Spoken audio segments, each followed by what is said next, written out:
لفتنا هذا المحل، يا سلام، هذا المحل الحضرموتي بالنكهة الحضرمية، ما شاء الله تبارك الله.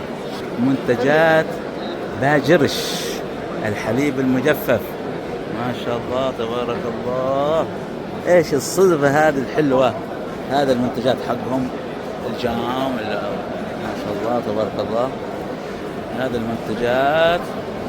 وهذا ما شاء الله من ذاك تشوفونه، هذا الشيخ عمر باجرش الله طول عمره. صدفة ما شاء الله، فخر فخر انه تحصل الشيء لحضرموت في معرض كبير دولي واقليمي وعالمي. هذا مش يعني عالمي، هذا معرض عالمي من كل بقاع الارض.